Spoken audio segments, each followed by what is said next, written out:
Hi guys, আমি সদীপ বসু বলছি। তোমাদের ইউটিউব চ্যানেলে আমি নতুন ভিডিও পোস্ট করছি আজকে।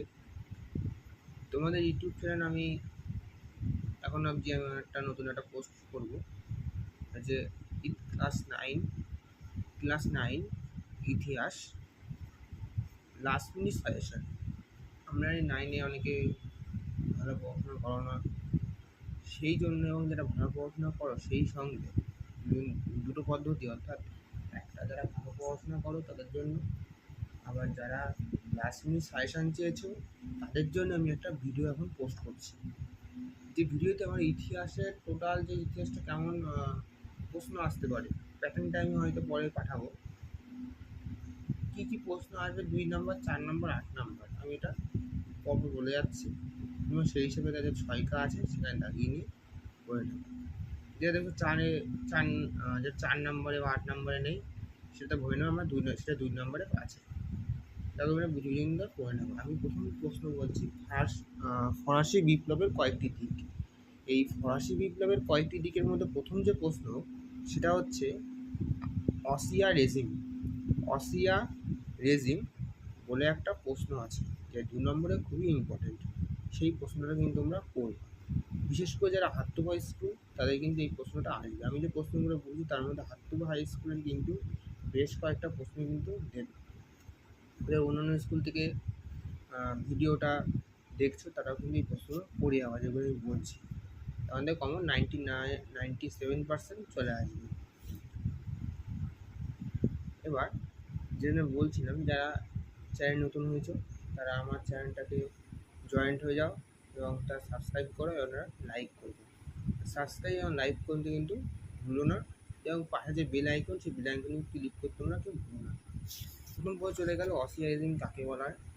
আমি একটু তাড়াতাড়ি বলছি, তোমরা একটু নোট করে নাও। থার্ড স্টেট কি, এটা কিন্তু দেবে। তারপরে আছে বিপ্লব পূর্ববর্তী ফরাসি সমাজ কাঠামোর রেখাচিত্র, একটা প্রশ্ন দেবে। তারপরে বুর্জোয়াসি বলে একটা প্রশ্ন, সেটাও দিতে পারে। সাকুলেত বলে একটা প্রশ্ন, সেটা আসবে। তারপরে আসছে টেনিস কোর্টের শপথ কাকে বলা হয়, সেটা খুবই ইম্পর্টেন্ট এটা। এবারে বাস্তিল দুর্গের পতন কীভাবে হয়েছিল, তখন কিন্তু প্রশ্ন দিতে পারে 4 বা 8 নম্বর, বয়ে রাখবা। তারপর আসতে পারে রাজা ষোড়শলুই কীভাবে তার মৃত্যুদণ্ড দেওয়া হয়েছিল, পরের প্রশ্নে ঘুরিয়েও দিতে পারে অন্যভাবে। ষোড়শলুই কোনো প্রশ্ন যে ষোড়শলুই রাজা, তখন টোটাল যে ওর লেখাটা লিখতে হবে। তারপরে সন্তোষের রাজত্ব 4 নম্বরে আসে, কিন্তু ভালো করে পড়তে হবে। তারপরে যেটা আসছে সেটা হচ্ছে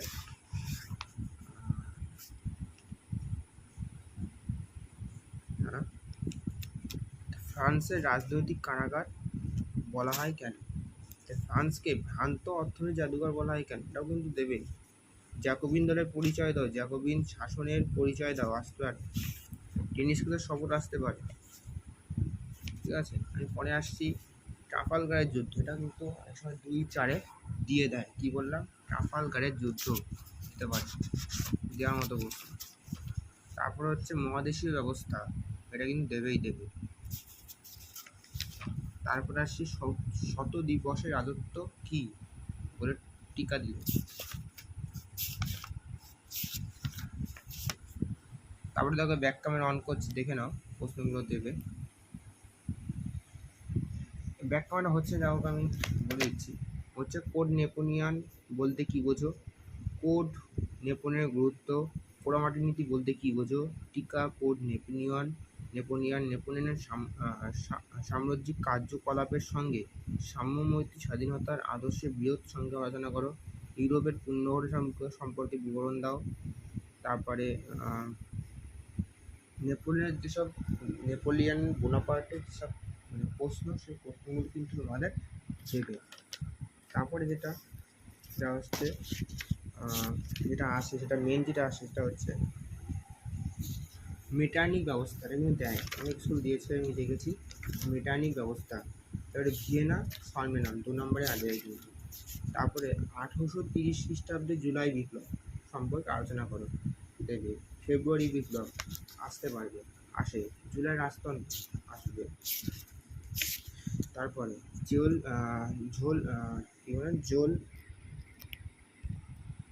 জোল ভারেইন কিন্তু দেবে। বিসমার্কের রক্তলহরীটি, এটা কিন্তু খুব ইম্পর্টেন্ট প্রশ্ন। তারপরে এনস্টেডিগ্রাম, এটাও কিন্তু অনেক ইম্পর্টেন্ট প্রশ্ন। তারপরে আসে ফেব্রুয়ারি বিপ্লব প্রভাব আলোচনা করো, টিকা লেখো, রিজমেন্টো, ইয়াং ইটালি।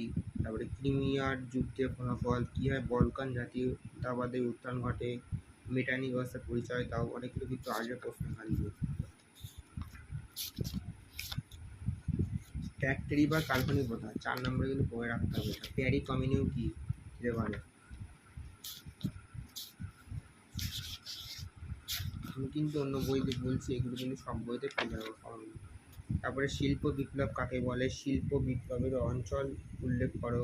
ফ্যাক্টরি বা কারখানা প্রথা বলতে কী বোঝো, আফ্রিকাকে অন্ধকারচ্ছন্ন মহাদেশ কেন বলা হয়, কেন উত্তর ও দক্ষিণ বিভাজন বলতে কী বোঝো, নৈরাজ্যবাদ কী, উপনিবেশিক প্রতিদ্বন্দ্বিতার অর্থনৈতিক তুলে ধরো। ইংল্যান্ডের সর্বপ্রথম শিল্প বিপ্লবের কারণগুলি উল্লেখ করো। যদি এইসব প্রশ্নের ফটো চাও, আমার নাম্বার হচ্ছে 9093058761। তাই নাম্বারে SMS হাই করবা, আমি তাদের পাঠিয়ে দেবো। বলবে যে কোন চ্যাপ্টার প্রশ্ন লাগবে, সেটা আমি পাঠিয়ে দেবো। তারপরে রুশ বিপ্লব আছে,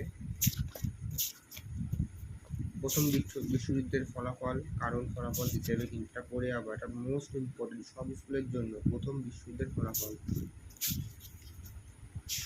স্পেনের গৃহযুদ্ধ যেটা পড়ে যেতে হবে।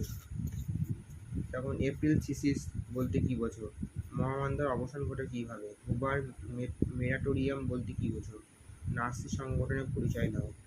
তারপরে মহামন্দার প্রভাব লেখো, প্রথম বিশ্বযুদ্ধের প্রকৃতি ফলাফল আলোচনা করে, এটাই দেবে কিন্তু। ইতালিতে ফ্যাসিবাদের শক্তির উত্থান আলোচনা করো, জার্মানিতে ন্যাসিবাদের শক্তির উত্থান আলোচনা করো, স্পেনের গৃহযুদ্ধ বর্ণনা করো।